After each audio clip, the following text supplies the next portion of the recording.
My question is, who would like to explain fracturing and horizontal fracturing? Let's get that out of the way first. Who would like to do that? The drilling process itself. Yeah, You, Steve? I'll be happy to do that. Okay. Good.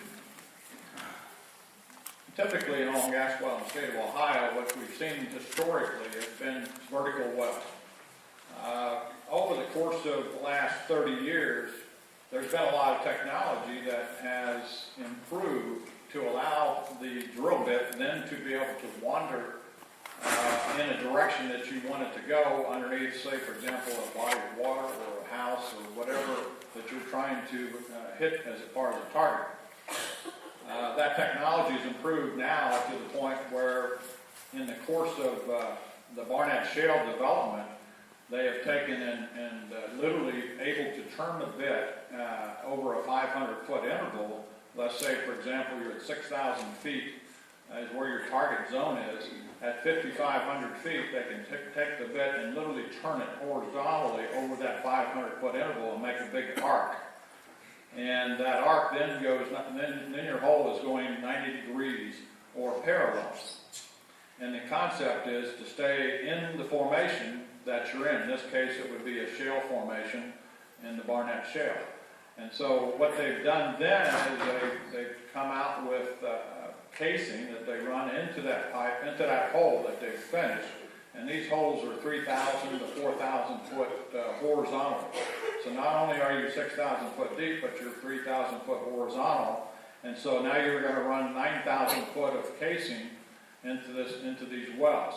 And as you run it in, it makes the turn around that 90-degree angle, goes all the way to the end of the hole, and then you cement that casing in place with cement.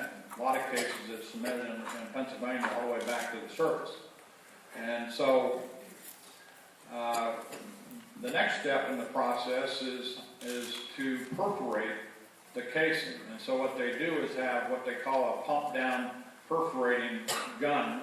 And this gun is then lowered into the well where they pump it out into the horizontal leg, and they get to the very end and they shoot a hole or holes in the pipe. And then they pull that back out and then they start the fracturing process.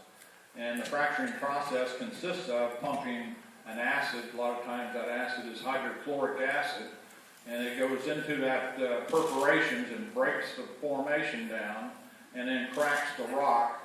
And then the rock starts to receive the hydraulic pressure that you're applying at the surface at fairly high pressure.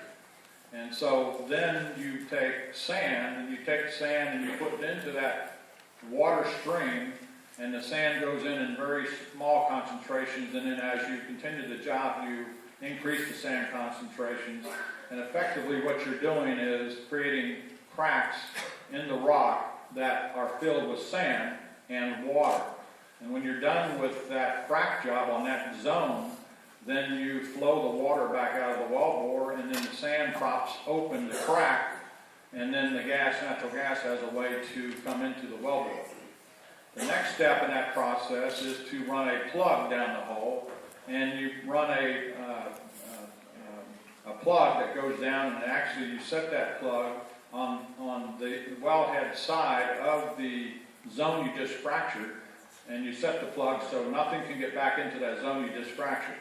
Then you perforate the next zone coming back out of the hole with that plug device, and then you fracture the next zone.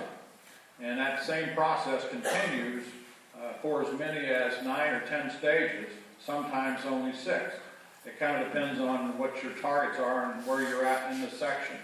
And so after each of those various stages have been fracked, then you're done with that part of the process. The well is fractured, and then you have to take all those plugs back out of the well. And the way you do that is with coil tubing, and you take a device, a coil tubing truck, and it comes out, and basically it's just exactly what it sounds like. It's just a big coil of tubing, and it has a drill bit on the end of it, and it drills out all those fracturing plugs and any sand that might be remaining in that wellbore. And after you're done with that, then you flow the well back until it cleans up, and a lot of the fracturing fluid then comes back out of the well. A lot of cases, a lot of the fracturing fluid does not come out of the well. Probably, on average, 50% to 60% of the fluid does not come back out of the well, stays in the well.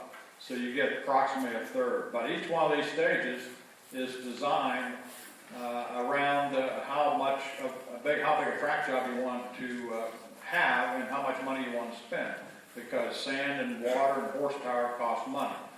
They also put additives into the fluids and realize that the sand and the water is approximately 99.5% of the entire concentration. The balance is 0.5%. It consists of various chemicals that allow the fluids to be slicker for lower pressure, and in some cases they put surfactants in there, such as soap, and they put acid in, which is the acid that breaks the formation down. So those fluids then come back out and they go into a pit, and then they're hauled off to a disposal site.